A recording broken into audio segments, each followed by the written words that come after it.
बिजली और गर्मी के सिद्धांतों पर आधारित है। जब बल्ब के अंदर के फिलामेंट से बिजली का करंट गुजरता है तो वो गर्म होकर चमकने लगता है और रोशनी पैदा करता है। कांच का बल्ब ऑक्सीजन को अंदर आने से रोकता है, जिससे फिलामेंट के जलने की दर धीमी हो जाती है। आधुनिक बल्ब जैसे कि एलईडी और सीएफएल ज्यादा कुशलता से रोशनी पैदा करने के लिए अलग अलग तरीके अपनाते हैं, जिनमें सेमीकंडक्टर या गैसों का इस्तेमाल शामिल है। प्लीज हमारे चैनल को लाइक और सब्सक्राइब जरूर कर ले। लाइट बल्ब एक ऐसा उपकरण है जो बिजली से चलने पर रोशनी पैदा करता है। ये इतिहास के सबसे महत्वपूर्ण आविष्कारों में से एक है। लाइट बल्ब हमें अंधेरे में देखने, रात में काम करने और ज्यादा आराम से रहने में मदद करते हैं। लेकिन एक लाइट बल्ब असल में काम कैसे करता है? बल्ब के अंदर बिजली एक पतले तार से होकर गुजरती है, जिसे फिलामेंट कहते हैं। ये तार गर्म होकर चमकने लगता है और रोशनी देता है। चारों ओर का कांच का बल्ब हवा को बाहर रखता है ताकि तार जल्दी से जल न जाए। कुछ आधुनिक बल्ब कई तरीकों से रोशनी पैदा करने के लिए गैसों या खास चीजों का इस्तेमाल करते हैं। इस लेख में हम लाइट बल्ब के पीछे के विज्ञान पर नजर डालेंगे। हम जानेंगे कि ये रोशनी कैसे पैदा करता है, बल्ब कितने तरह के होते हैं और समय के साथ वे कैसे बदले हैं। लाइट बल्ब के पीछे का विज्ञान क्या है? एक लाइट बल्ब की चमक है।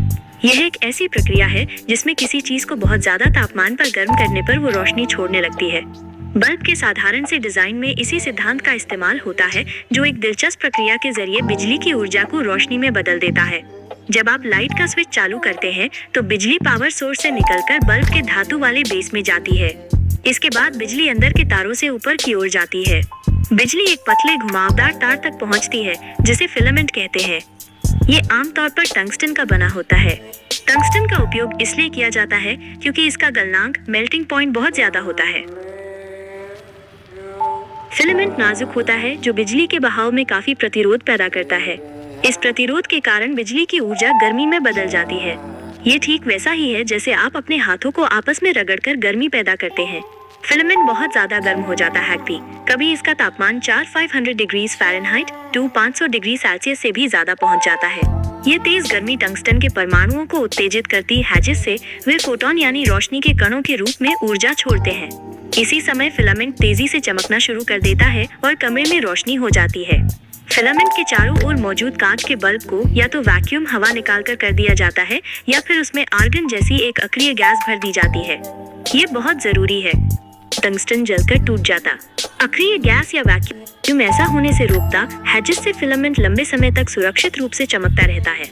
लाइट बल्ब का इतिहास किसी एक व्यक्ति द्वारा किए गए अचानक आविष्कार की कहानी नहीं है, बल्कि कई आविष्कारकों और धीरे धीरे हुए सुधारों की एक लंबी प्रक्रिया का नतीजा है। आप अभी तक चैनल को सब्सक्राइब नहीं किए हैं तो प्लीज हमारे चैनल को लाइक और सब्सक्राइब जरूर कर ले। हालांकि थॉमस एडिसन को अक्सर लाइट बल्ब का आविष्कार करने का श्रेय दिया जाता है, लेकिन उनकी असली उपलब्धि पहला व्यावसायिक रूप से व्यावहारिक वाला बल्ब बनाना था। इसके साथ ही उन्होंने बिजली पैदा करने और उसे बांटने की पूरी व्यवस्था भी तैयार की ताकि इसे एक सफल उत्पाद बनाया जा सके। शुरुआती आर्क लाइट 1800 के दशक की शुरुआत में बिजली की रोशनी का सबसे पहला रूप आर्क लैंप थे, जिन्हें सर हम्फ्री डेवी जैसे लोगों ने प्रदर्शित किया था। इनमें 2 कार्बन रॉड के बीच से एक शक्तिशाली बिजली का करंट गुजारा जाता था। इससे एक तेज लेकिन बहुत तीव्र और कम समय तक टिकने वाली रोशनी पैदा होती थी। ये घर में इस्तेमाल के लिए बहुत ज्यादा चमकदार और अव्यावहारिक थे। ये केवल बड़े खुले स्थानों के लिए ही उपयुक्त थे। शुरुआती इनकैंडेसेंट बल्ब बनाने की कोशिशें 1800 के दशक के मध्य में अगले कई दशकों में कई आविष्कारकों ने अलग अलग फिलामेंट और वैक्यूम बल्बों के साथ प्रयोग किए। इनमें इंग्लैंड में जोसेफ स्वान और कनाडा में हेनरी वुडवर्ड और मैथ्यू इवांस शामिल थे। उन्होंने प्लैटिनम और कार्बन वाले कागज जैसी चीजों का इस्तेमाल किया, लेकिन ये शुरुआती प्रोटोटाइप ज्यादा कुशल नहीं थे, महंगे थे और लंबे समय तक नहीं चलते थे। एडिसन की बड़ी सफलता 1879-1880 के दशक। थॉमस एडिसन और मेनलो पार्क में उनकी टीम ने एक व्यावहारिक और लंबे समय तक चलने वाला बल्ब बनाने पर ध्यान दिया। उन्होंने फिलामेंट के लिए हजारों चीजों का परीक्षण किया और आखिरकार उन्हें एक कार्बोनाइज्ड बांस के फिलामेंट के साथ सफलता मिली, जो 200 घंटों से ज्यादा चल सकता था। इस बड़ी सफलता ने एडिसन द्वारा बिजली पैदा करने और बांटने की व्यवस्था के विकास के साथ मिलकर इनकैंडेसेंट लाइट बल्ब को एक कामयाब और बड़े पैमाने पर इस्तेमाल होने वाली तकनीक बना दिया। उनका एक प्रसिद्ध कथन है, मैं असफल नहीं हुआ हूँ, मैंने बस 10,000 ऐसे तरीके खोजे हैं जो काम नहीं करेंगे। आगे के विकास 20वीं सदी इनकैंडेसेंट बल्ब का विकास जारी रहा। 1900 के दशक की शुरुआत में विलियम डी कूलिज ने टंगस्टन फिलामेंट बनाने का एक तरीका पेटेंट कराया। इसका गलनांक कार्बन से भी ज्यादा था और इसलिए ये दशकों तक इनकैंडेसेंट बल्बों के लिए मानक बन गया।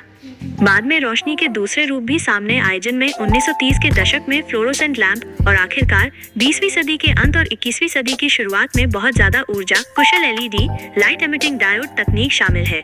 ये जानकारी आपको अच्छी लगी है तो प्लीज हमारे चैनल को लाइक और सब्सक्राइब और शेयर जरूर कर ले। जय श्री राम जरूर लिखे।